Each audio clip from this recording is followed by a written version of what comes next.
et bienvenue pour cette nouvelle lecture. Donc aujourd'hui, je vous propose une lecture pour le signe des Gémeaux pour le mois de janvier. Gémeaux, on va voir ce que vous avez pour le mois de janvier, mais avant de commencer, j'aimerais préciser que mes lectures sont intuitives, ne remplacent en aucun cas un avis médical ou un suivi psychologique. Ne gardez que les messages qui résonnent avec vous et bien sûr, ne forcez pas l'interprétation. Et si jamais un commentaire ou en message privé, vous avez des sollicitations pour des lectures privées, notez que ce n'est pas moi car les miennes sont généralisées. Donc on va commencer tout de suite par vos 3 cartes principales. Ah, les cartes volent aujourd'hui. Ok. Généralement, les cartes volent comme ça, ça veut dire que ça va être un peu mouvementé. Donc on va voir une confirmation derrière. Donc on y va. Donc pour le mois de janvier 13 chers amis Gémeaux, excusez-moi. On a un début de mois le 2 d'épée, milieu de mois le 7 de bâton et en fin de mois le 10 de coupe. Alors je vais commencer par le 2 d'épée. Le 2 d'épée parle de blocage, de barrière. Soit on a vécu quelque chose, soit on a vécu quelque chose et on se braque.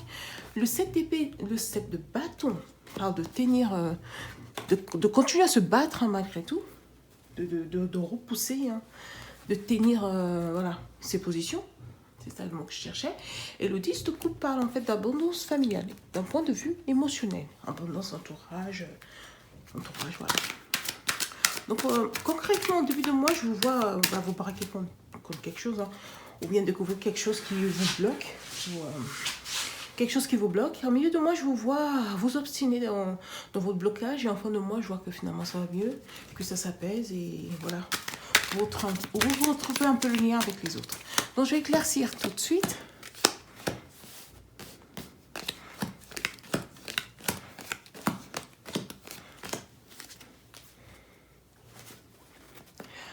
Donc en début de mois, on a l'Empress, The Empress on dit en anglais, j'ai oublié comment on dit en français, vous reconnaissez la carte. C'est une carte qui parle de projet, de fertilité.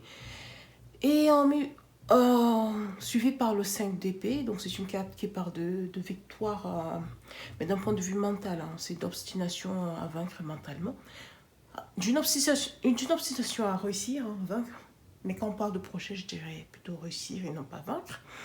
Et le 10 de coupe qui parle d'abondance familiale. Ok. J'ai l'impression que vous avez eu un espèce de conflit familial. Peut-être une dispute avec votre entourage, votre être aimé, vos cercles d'amis.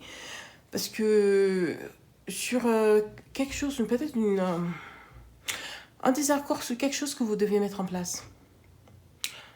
Soit personnellement, soit ensemble. Mais je vous vois, en fait, après ce conflit, vous avez des points de vue divergents. Vous voulez absolument avoir raison, c'est ce que je vois. Et du coup, vous avez un peu pris du retrait.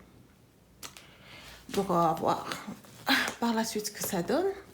Ou de la fortune à l'envers, la lune à l'envers et le 10 et le 9 de bâton.